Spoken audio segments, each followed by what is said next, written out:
Welcome back to YouTube channel economics आसान है। Guys, आज हम स्टैटिस्टिक्स फॉर इकोनॉमिक्स का chapter number 8 measures of central tendency arithmetic mean average को start करने वाले हैं। और गाइस, आपने हम तक फॉलो नहीं करा तो फॉलो कर सकते हो Instagram, Facebook, Telegram, x, WhatsApp पर। इनका लिंक मैं तुम्हें डिस्क्रिप्शन में दे दूंगी। बात करें मेजर्स ऑफ सेंट्रल टेंडेंसी की, तो मेजर्स ऑफ सेंट्रल टेंडेंसी क्या होता है? एवरेज होता है, मीन होता है, a single value which is used to represent an entire set of data।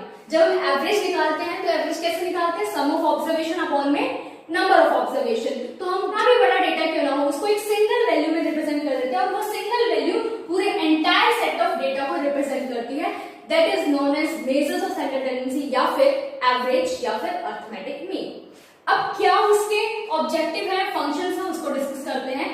Objectives and functions of measures of central tendency. सबसे पहला हमारा ऑब्जेक्टिव आता है to present huge data in a summarised form.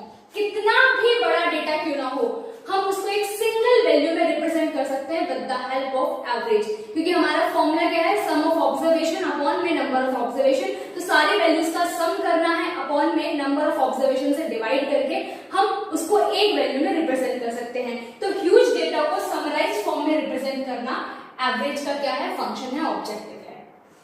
Second आता है to make comparison easier. Comparison easier कर देता है। मैंने एवरेज निकाला, मान लो तुम्हारे मार्क्स का और तुम्हारे दोस्त के मार्क्स का, तो मैं इजिली कंपेयर कर सकती हूँ कि किसकी परफॉर्मेंस ज्यादा अच्छी रही है।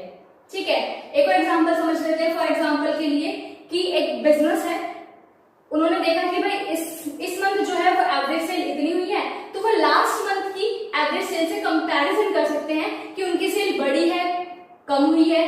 बढ़ी है तो क्या रीजन है बढ़ने का, कम हुई है तो क्या रीजन है कम होने का, उसके अकॉर्डिंग वो इंप्रूवमेंट ला सकते हैं, अपने बिजनेस को प्रॉफिटेबल बना सकते हैं।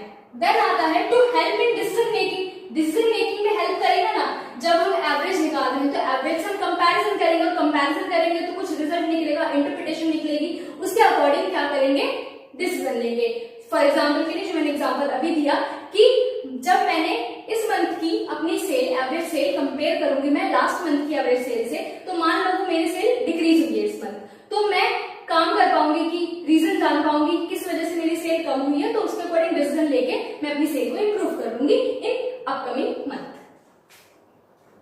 फोर्थ आता है to know about universe from sample. हम सैंपल से यूनिवर्स के बारे में पता लगा सकते हैं। फॉर एग्जांपल के लिए मैंने 11th क्लास के 6 बच्चों के मार्क्स देखे इकोनॉमिक्स में और उसका एवरेज निकाला, तो वो एवरेज जो है मैं पूरी क्लास पे अप्लाई कर सकती हूँ कि एवरेजली इतना ही स्कोर करा होगा बच्चों ने।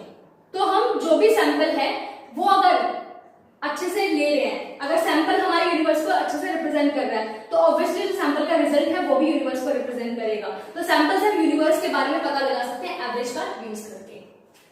To trace precise relationship. Precise relationship हम ट्रेस कर सकते हैं। फॉर एग्जाम्पल के लिए कि मैंने कहा कि अमेरिकन जो पीपल है ना, उनकी एवरेज सैलरी ज्यादा होती है in comparison to Indian people.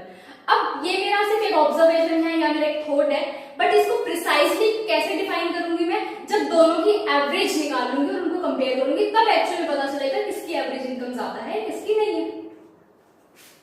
Base for computing other measure. Other measure कर सकते हैं हम एवरेज निकालने के बाद। क्या क्या निकाल सकते हैं? डिस्पर्जन हो गया, स्क्यूनेस हो गया, कुर्टोसिस हो गया। तो एवरेज के ऑब्जेक्टिव एंड फंक्शंस थे। देन आता है रिक्विजिट्स या फिर कैरेक्टरिस्टिक्स। क्या है एक अच्छा एवरेज, क्या होगा, क्या क्या उसकी कुछ कैरेक्टरिस्टिक्स हैं, उसको डिस्कस करते हैं। सबसे पहला रिजिडली डिफाइन होना चाहिए एवरेज। अगर मैं एवरेज निकाल रही हूँ तब भी सेम वैल्यू है, तुम निकालो तब भी सेम है, कोई और निकाले तब भी सेम है, क्योंकि भाई एक पर्टिकुलर हम फॉर्मूला यूज कर रहे हैं कि सम ऑफ ऑब्जर्वेशन अपॉन में नंबर ऑफ ऑब्जर्वेशन, तो सबकी वैल्यू सेम ही आनी चाहिए। तो क्लियर एंड रिजिड डिफाइन होना चाहिए हमारा average. Based on all observation, सारी ऑब्जर्वेशंस पर बेस्ड होना चाहिए। सारी ऑब्जर्वेशन का सम करेंगे, देन हम उसको टोटल नंबर ऑफ ऑब्जर्वेशन से डिवाइड करके एवरेज निकालेंगे।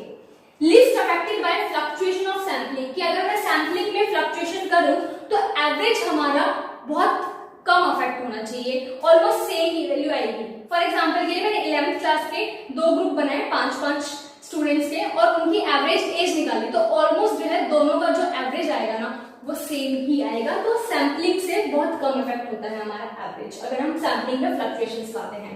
देन आता है capable for further algebraic treatment. Further algebraic treatment हम कर पाते हैं, जैसे फॉर एग्जांपल के लिए मैंने एवरेज निकाला, फिर उसके बाद मैं कंबाइंड मीन निकाल रही हूँ तो फर्दर अलजेब्रिक ट्रीटमेंट करना पॉसिबल हो पाता है। Easy to understand and calculate, average को कैलकुलेट करना बहुत इजी है और इजी टू अंडरस्टैंड है ना। Not affected much by extreme value, extreme value होता है बहुत ही छोटी वैल्यू या बहुत बड़ी वैल्यू, तो बहुत ही छोटी या बहुत बड़ी वैल्यू से ज्यादा अफेक्ट नहीं पड़ना चाहिए हमारे एवरेज पे। अगर अफेक्ट पड़ रहा है तो हमारा एवरेज ट्रूली रिप्रेजेंट नहीं कर पा रहा है पूरे डेटा को। सो गाइस ये था मेजर्स ऑफ सेंट्रल टेंडेंसी, जिसमें हमने एवरेज के बारे में पढ़ा, एवरेज के मीन के क्या क्या ऑब्जेक्टिव है, फंक्शन है, और एक अच्छा मेजर्स ऑफ सेंट्रल टेंडेंसी क्या होना चाहिए, इसके क्या कैरेक्टरिस्टिक्स हैं। सो गाइस आज के लिए इतना ही, मिलते हैं नेक्स्ट क्लास में। Thank you.